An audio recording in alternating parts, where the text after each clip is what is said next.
this morning. I hope everybody's had a good morning so far. Let me get these, takes me a little bit when I've got the pre-market show to myself.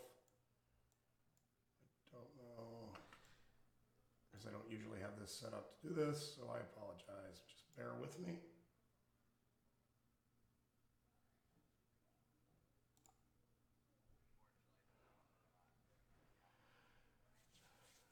Yeah, it's a little bit surprising, actually. All right, I think I've got the wrong screen sharing, hang on.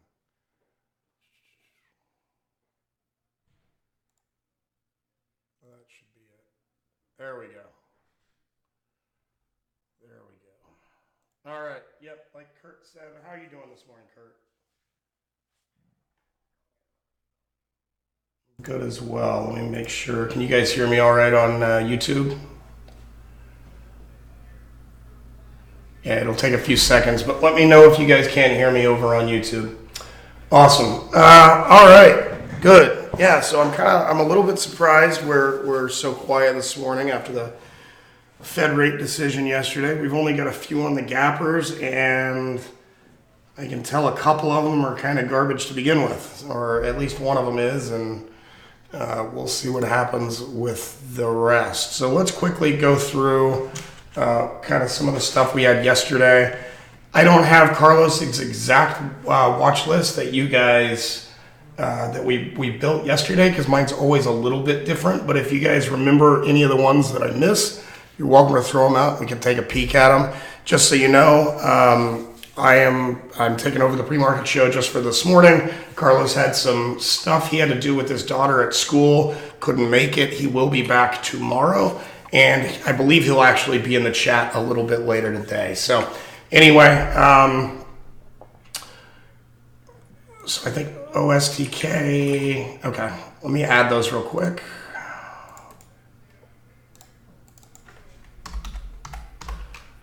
OSTK, Chewy I have, PTCT, ACAT I have, MU Roku, FedEx, I've got all that. All right, cool. So let's see here. So let's start out with FedEx. FedEx yesterday, it was really active pre-market. It was gapping down a lot on a really bad earnings report, and it really, you can see the previous close way up here, the gap down. It had sold off heavy pre-market, and then it just dumped and continued all day. Andrew took this trade pretty early. I think in the first 5 minutes, he got in 153, 154-ish up here. And I remember he got his last partial under 149 down here. So he just got a massive run on this, and kind of we were joking later on in the classroom about, oh, there's no way it can go that far. And then, you know, he was in trading for about 2 hours on this one. Finally got it all the way down here, put a limit order in, took the rest out of it. So this is a really good trade for a lot of people in the room. Roku actually was a really similar story as well. It was gapping down pre-market, and once the market opened, he actually took a short in this as well. A lot of people in the room did. Kurt, did you trade FedEx or Roku at the open yesterday short? No, I didn't take any of those trades. But FedEx, I caught when it retested. Let me actually pull up my FedEx chart, because I had a daily level that it retested at, we're talking at around 950, 955. You can see on the 5-minute chart, there's a wick that comes near up to VWAP. It's the big white candle. Right in here. On the fourth white candle. Yeah, so I caught it near the top of that white candle, but I only took it down to like 150. I got, like a 2-point move or something like that, and I was happy with it. So, because I only had, when I took that trade, like 17 cents was my risk. So. Gotcha. Airman on YouTube saying, not seeing my list. My list is right here. Bottom left corner. My setup is slightly different than Carlos's, so his is usually, I believe, on the right. Mine's on the left, so it should be there for you. So FedEx, then Roku. We also had Chewy. Chewy didn't really do a ton. It was pretty choppy at the open. It did have this massive drop in the first 5 minutes, but unless you caught it really early, And if you were waiting for a pullback, it had very little volume right here because I was actually watching this to take a trade on it. And then it just started going away. And by the time I realized it, it's like, okay, well, I missed this. So if you're not going to trade in the first 5 minutes, you're talking about right here, it did very little. I mean, just these slow kind of moves with all these big wicks for the rest of the day. It wasn't a super great trade. I know a few people caught this. I know like Mayor in the room, I believe, traded Chewy and had a great trade on it. But there weren't, it was, I found this one difficult myself. ACAD was the definition of chop, just back and forth with these massive candles. And then once it finally looked like it was going to give a breakup of a little bit, yeah, we'll go over GIS in a minute too. Once it finally broke this high, it looked like it was going to come through, had zero follow through, and just kind of hung out in this range all day. So it wasn't anything too interesting there either. GIS kind of had this wild pre-market action, and then at the open it ran up. This is a pretty decent run, especially for General Mills. It's not something that has a super big range a lot of times, but this reversal right here, once it came down, there's a moving average in here, and it tested VWAP, and you could have gotten a really clean ride out of this from about 945. Once it broke through VWAP here in the 54.50-ish level, you could have ridden this thing up to 56. So that $1.50 on General Mills is a pretty darn good move. Actually, it also put in a nice ABCD pattern. Whoops. Also actually put in a pretty nice ABCD pattern here. If you wanted to wait for this pullback, that's what this massive pop was. And then it just failed and trailed off for the rest of the day. OSTK, not something I trade just because of its float. It's short interest and such, but at the open and had a pretty nice opening range breakdown, got back to VWAP, and there was a little bit of a reversal in here, these couple of big wicks bouncing, and you could have caught something here, but a little bit difficult. PTCT, another one that's not really in my wheelhouse, but really, it had a quick breakdown. You could have caught a 5-minute opening range breakdown here, but then it was just pretty much chopped for the rest of the day. So let's see here. What else? Is that, did I miss any guys? Adobe was another one that gave a really great move. Yeah, Adobe did. So Adobe was selling off pre-market. This is the Brian Rising Devil that we talk about sometimes. Get this, something that's really gapping down, gives this pop, gave you a nice entry area in here, and then just flushed.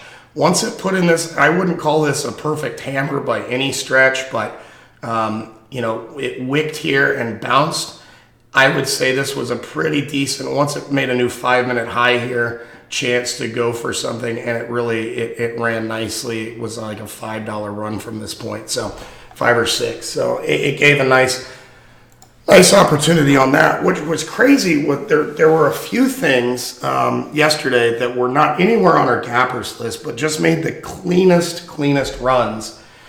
And I'm trying to remember what some of them were. Do you remember? It was like midday and we were talking about it. Carvana was one. This one was. That's right. Yeah, Carvana was one. Yeah, CTRP cars. Yeah, C-Trip. So this wasn't on our gappers. It essentially was, it was essentially unchanged from the day before. So very little pre-market action, very little volume.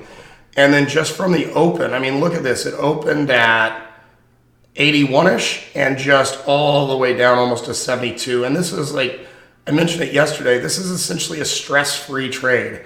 There's hardly anything in here to make you, if you're short in this, at some point, there's barely anything in this that even makes you question, sitting in the trade for a while until, and this is, clear as day, this volume starts to pick up as this reversal comes through. And even if you held it to this point, you're still, $8 in the trade. So this was just a heck of a move.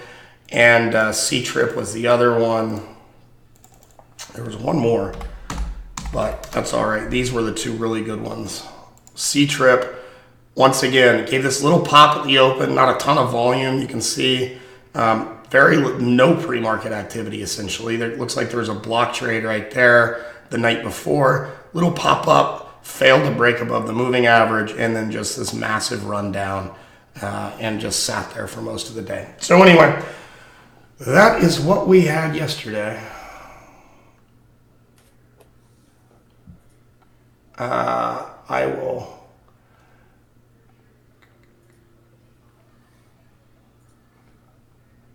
Hang on, guys. I apologize. I seem to have the wrong... There you go. I apologize. Got it. If you guys... Kurt, if you keep an eye on YouTube... Yeah. There you go. You're all set up on YouTube. My apologies. My apologies, guys. So anyway, we were just going over yesterday. You've got all the gappers up now and everything else, so let's change that over.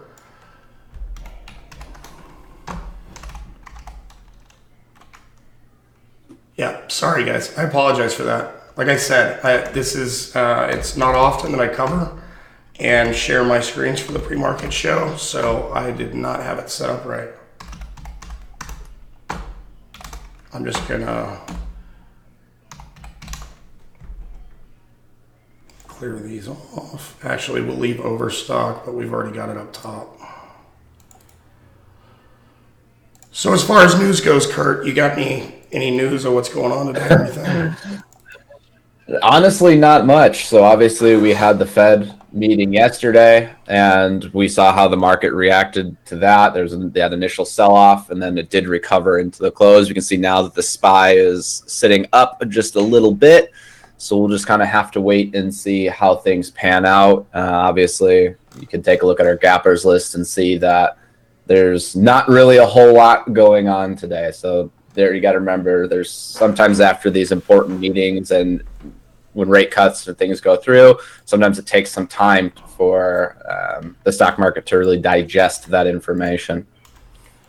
Yeah, and I'll say the positive thing here too is we mentioned it yesterday that a lot of times the market will like whatever the Fed decision was, and then Chief Powell or Chairman Powell come in and just with what he says just spikes the market downward, and at least that didn't happen really yesterday. Market closed essentially flat. He didn't just step on everybody's 401ks. So I'm a little bit surprised we don't have a little bit more activity today. Maybe it'll pick up later on. Well, let me get this. Yeah. All right. So AZN was on the gappers. I don't know why it disappeared. It should still be on there. Maybe it'll pop back up. But so AZN is a foreign company. It's got this wacky daily chart. It's got very little pre-market action.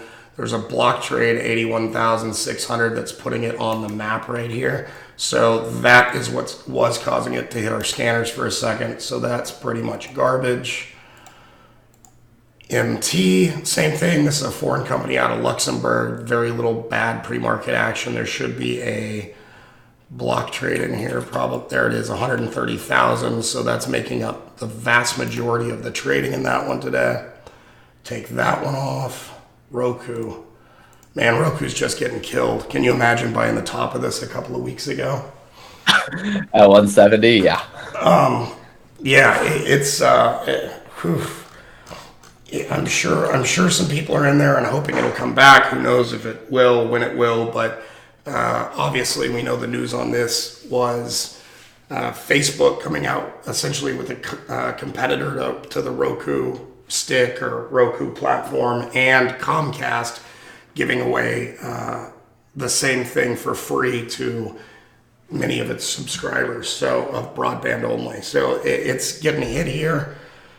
We'll see where this thing finds a bottom. I don't know. We could have a lot of room beneath this potentially. We'll see what happens on that front.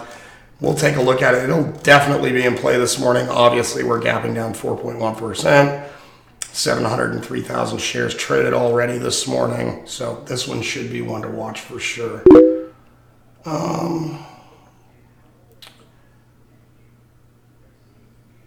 Yeah, so Jared C is talking about bear flag on the daily. So as you can see here, it kind of drops down. It gets in this consolidation area. It's stuck between two moving averages.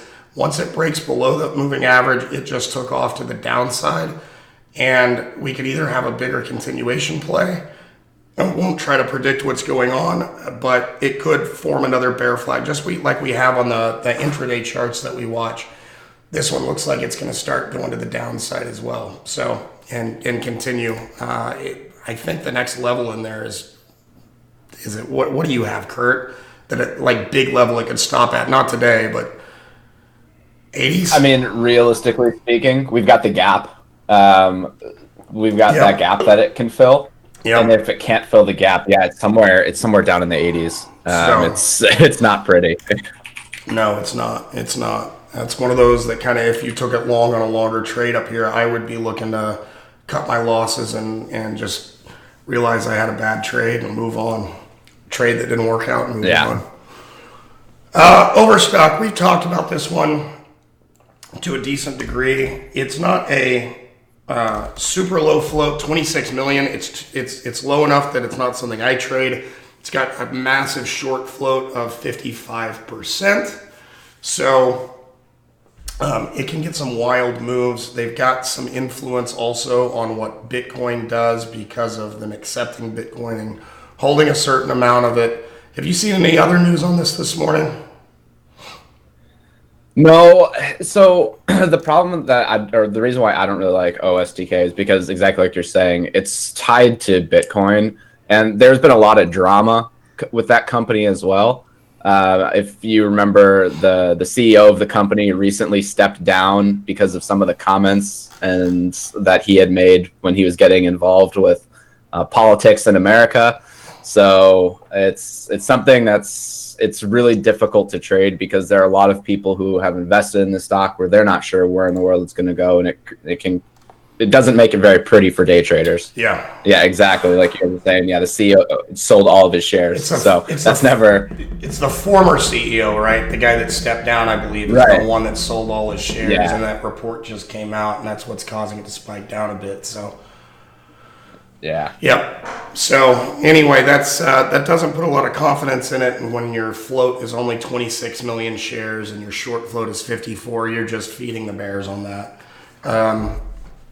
Anyway, so I'll keep it up here. We'll find some levels, but it's probably not something I'll watch. X is U.S. Steel. Typically not the best trading stock. It doesn't have the best range. ATR on X is 64 cents, so it's enough to pop on our scanners, but unless you really have it in play, it's not usually something that's great. What news do we have on this one today, Kurt? Downgrade. Okay. This is the analyst downgrade. All right. So it looks like it'll be in play with 1.7 million shares traded, down 12.5%. It'll definitely be in play today. So it'll kind of break the rule of its normal days of something that we wouldn't keep our eye on it, but it could be interesting today. 4-cent spread, 3-cent spread on $10 is something to keep an eye on. Make sure that tightens up. For me, 4 cents on Apple or 4 cents on Nvidia is nothing, but for a $10 stock, a little bit different story. And they lowered their guidance. Okay. Yeah. So then we've got PRVB, which is gapping down almost 14%, 134,000 shares traded. Not the pre-market activity is picking up here, volumes picking up, in the last half hour or hour. Keep our eye on this one. See what happens here. What's the PRVB? 31 million shares float, so not low float. What's the news here, Kurt? Have you seen it?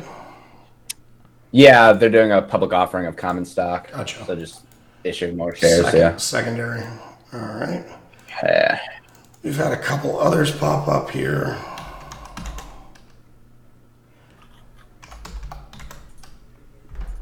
All right, we'll do these two, then we'll look at you guys. I guess I.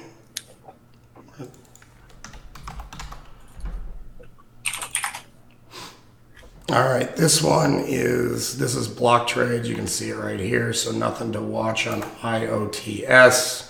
For some reason, when I look at that ticker real fast, it looks like idiots.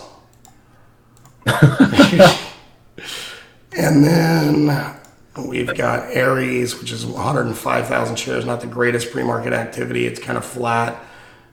Daily is kind of interesting, looking like it's falling out of bed. What's the news on this? Any idea? I can find out.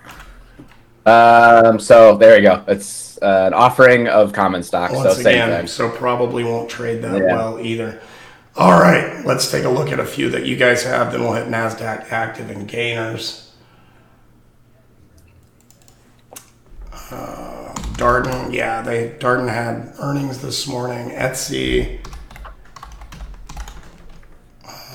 What else do you guys have? What do you guys have on YouTube? MU, we'll take a look at MU, WLL still. MLHR. MLHR. Yeah, they had earnings. They're up, I think, like 9 or 10% right now, but with no volume.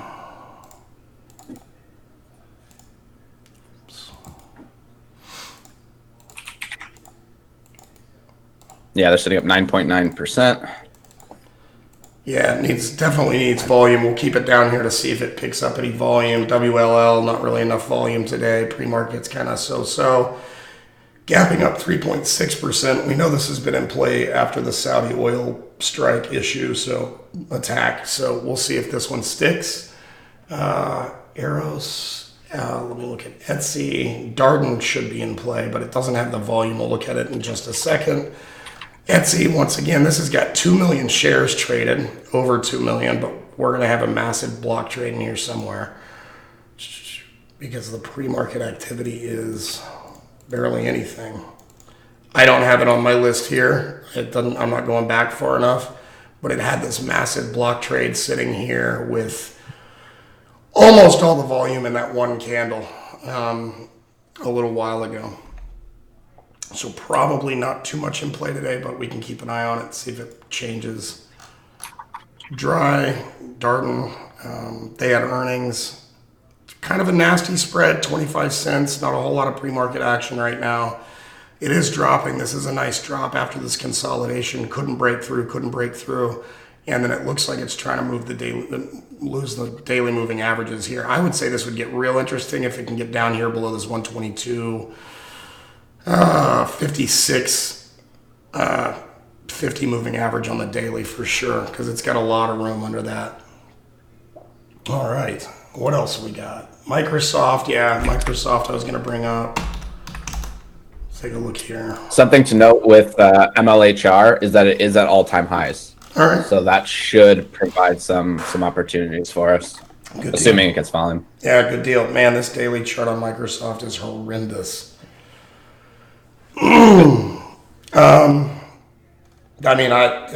Without it being a foreign stock, it's not often that you see something as ugly as that.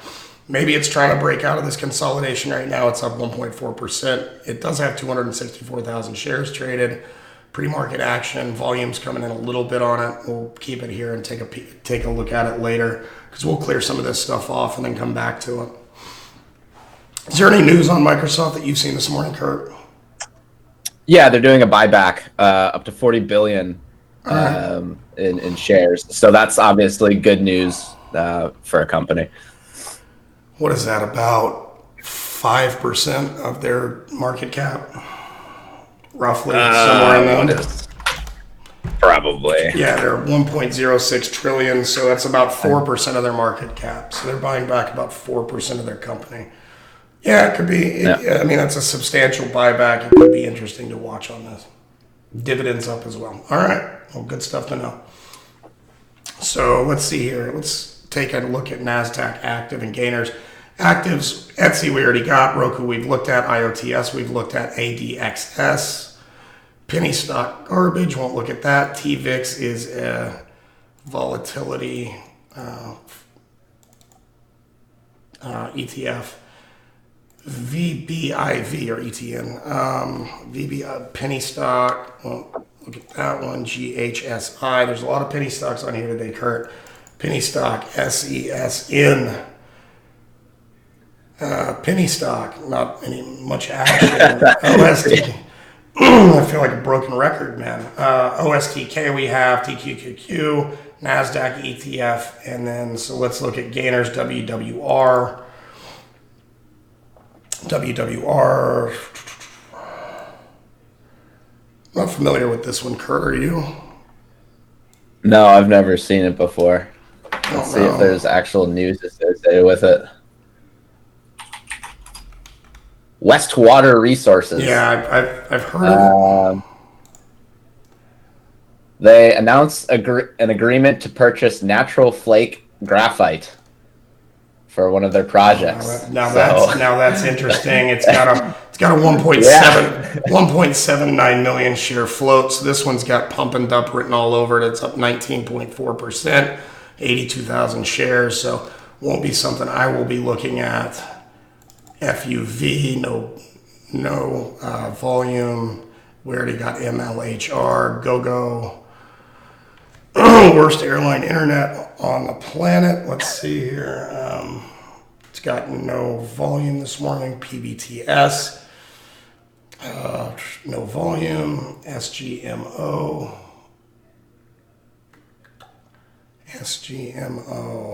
Nothing here. No volume. SBBP. No volume. TROV. It's got a little bit of volume. This isn't the worst I've seen. It's $1.82 penny stock. Guessing it's a low float, but we'll take a check. 4 million shares float once again. What's that? The news is that they've announced a completion of phase 1B trial of, I'm not even going to try and say that word, or the following 16 words that come after it. So basically, they did what they're supposed to do, I guess. All right, good deal. And then we've got, what's the last one here? We've got OBLN, no volume on that. So not a whole lot out of those this morning. I'm gonna pull up. Let's go to announcements real quick.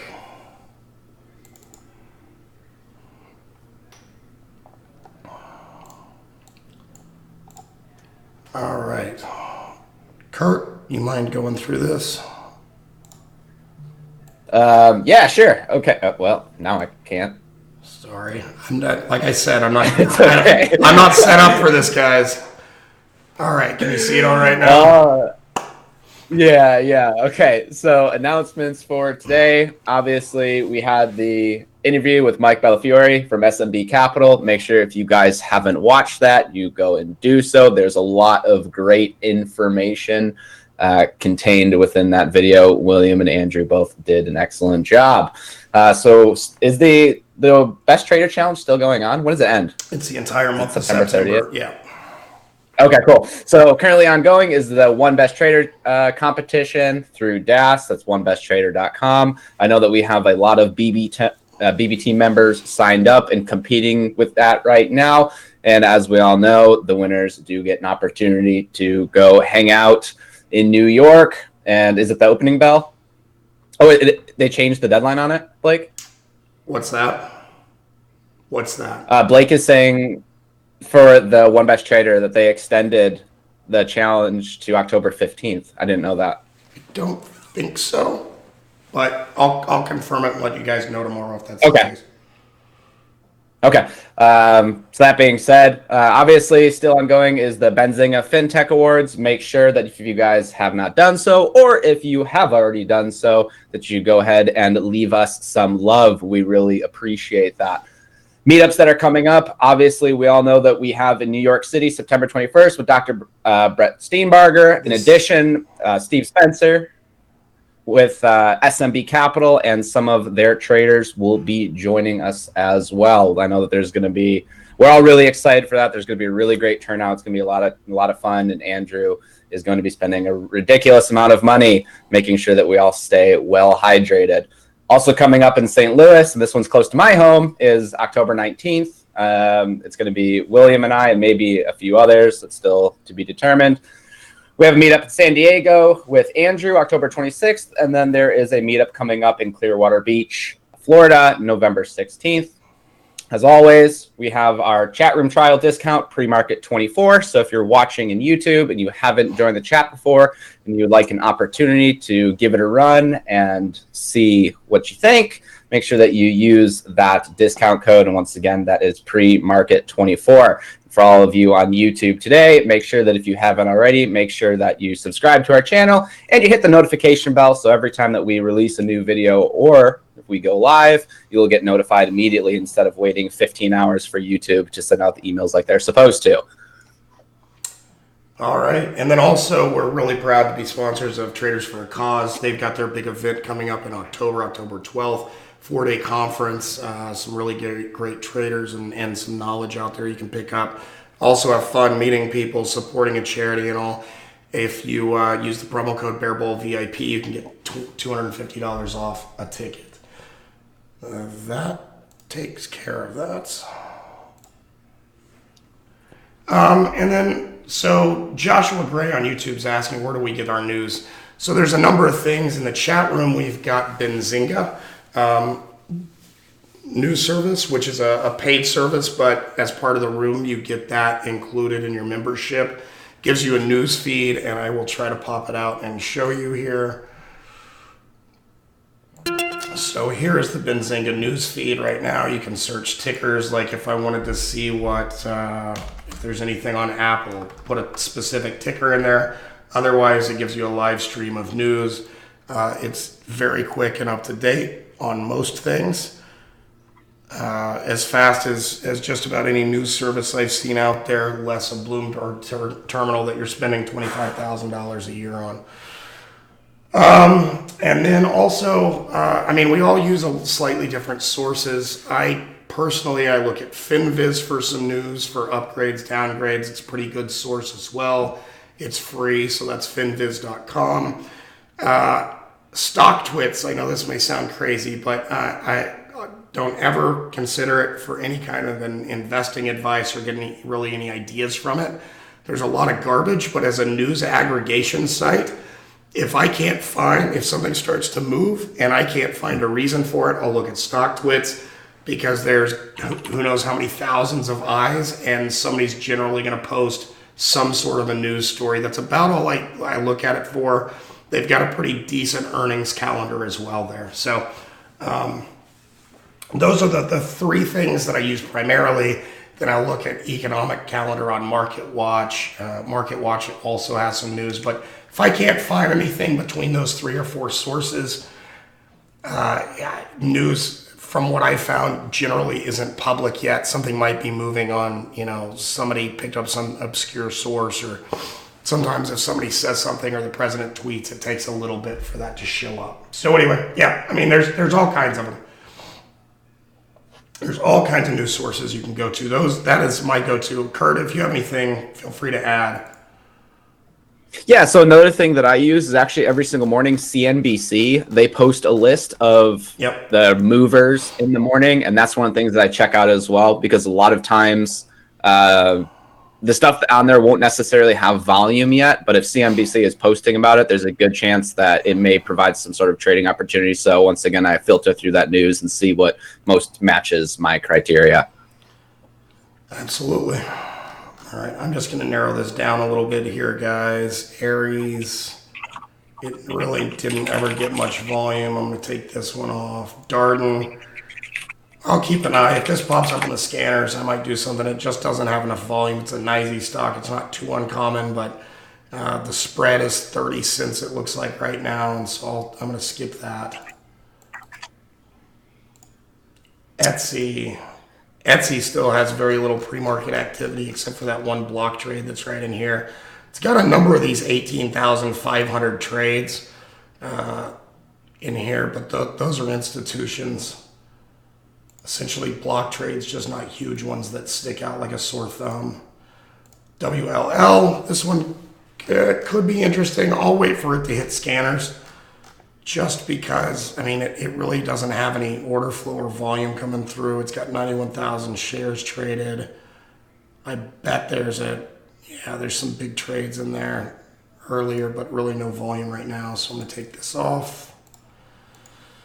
MLHR. You still liking this one, Kurt?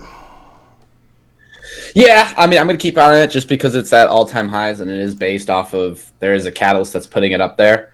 So we'll see how it plays out. And honestly, the other issue is that today there's not a whole lot going on. Even if you look through the gappers list, I mean, besides Roku, and volume is super light across the board. So, yeah. All right. Let's see here. All right, let's go through here, and we're going to look at MU for sure. I know some people threw that out. I just anticipated it to be.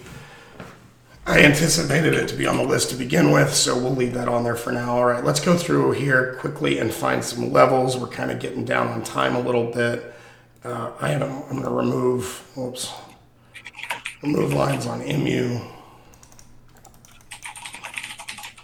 Why didn't it take that off? All right, there we go. So we've got a number of areas in this cotton consolidation. I don't think it's going to be down here at 48 today. This is actually, I like this on the daily. It's gotten up here. It's consolidating. It looks like it might try to break out. We're going to put this recent high on here at, is that 5140-ish?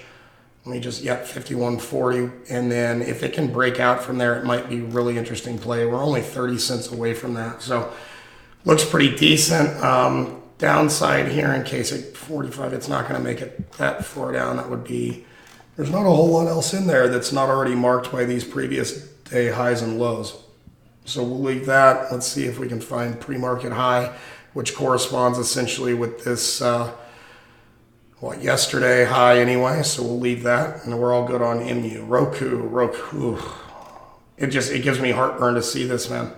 I don't have a Roku position. I've traded it a little bit. I've never held Roku overnight, but for those that have it, I feel for them. So let's see here. At the bottom of this, if we can start to fill this gap, low is 117.56. It's just with these numbers, it's hard to get it right there. There we go. And then to fill the gap would be down here, 104.80. So that could be interesting if it breaks this 117 today. Otherwise, let's see what else we got back in here.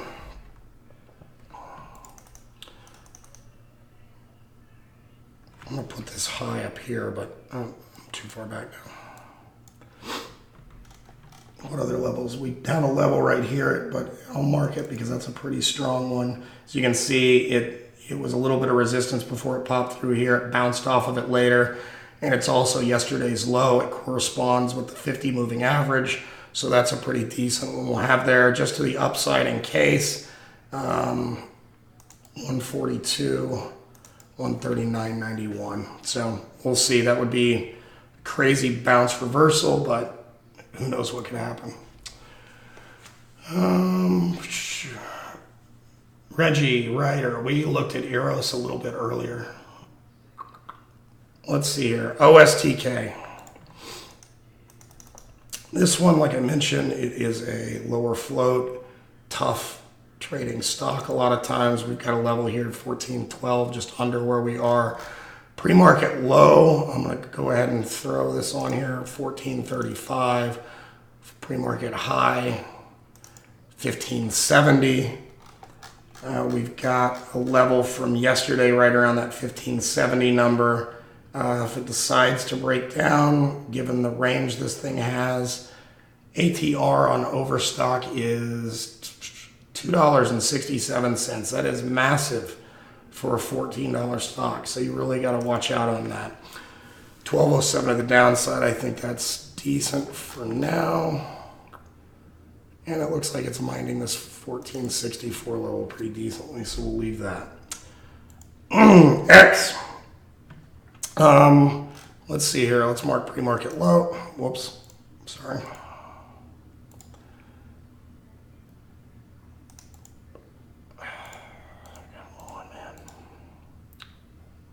Need more coffee apparently this morning.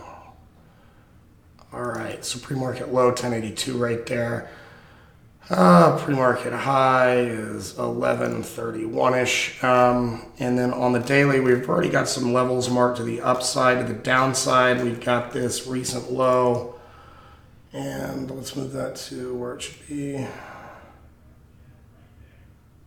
There, 1020. And I think that is good for X. PVB on the daily really is just one boring deal of consolidation. 31 million share float won't be something to watch, but we'll mark a couple levels here. We've got this level 891 here. If it decides to bounce back up, we've got yesterday, these last 2 days actually lows are right at the same spot essentially. And then, so we've already got that marked. Let's go back and see if we have anything. We do have this level here, this low from a while back at 837. And then we've got this gap, this massive gap in here, which if it loses it, this big candle is messing this up. But the high here is 450. I don't know if I'll be able to get it that tight.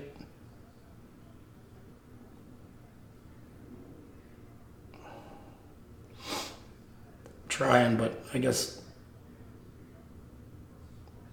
close enough. 463. If it can fill that gap, that would be amazing anyway. Not seeing a whole lot else. We'll take another look at Eros if you want to, Reggie, if we have a minute. Let's see here. What else we got? MLHR. So, like I said, not a whole lot of pre-market action. Nothing really to mark on here for me. I'll take the low and high are both on this. Well, we've got a little bit higher right here. 49 even. So that's pre-market high and low on the daily. We don't have anything above, as Kurt mentioned. It's at an all-time high. That's the next level we have to the downside that I see. Yep. So not a whole lot else that could be interesting. If it can break that pre-market high, maybe it'll break out. It did make this yesterday after hours, so we'll go ahead and mark that. Then MSFT, Microsoft. It is sitting right at this level. So mark that recent high. And that was at 1440. We've also got this level here. 140, 159-ish.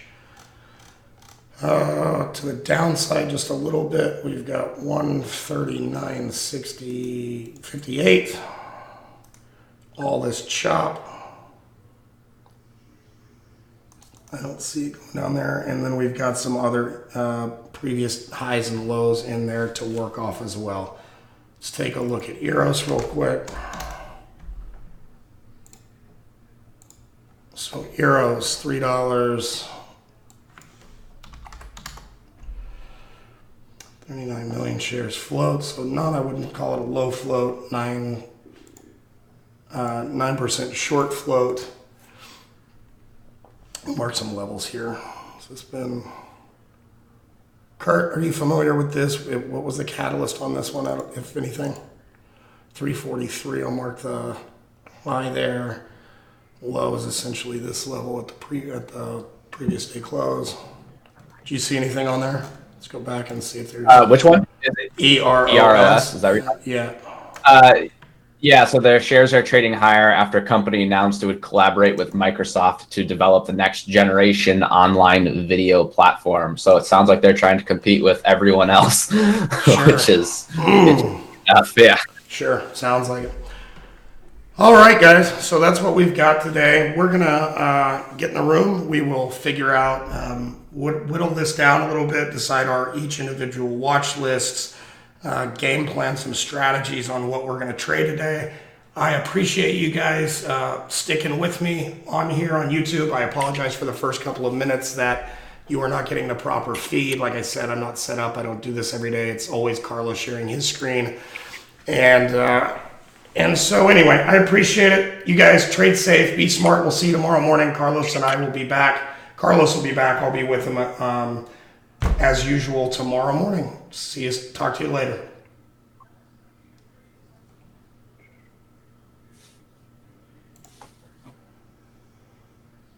Yeah, I'm working on my watch list now.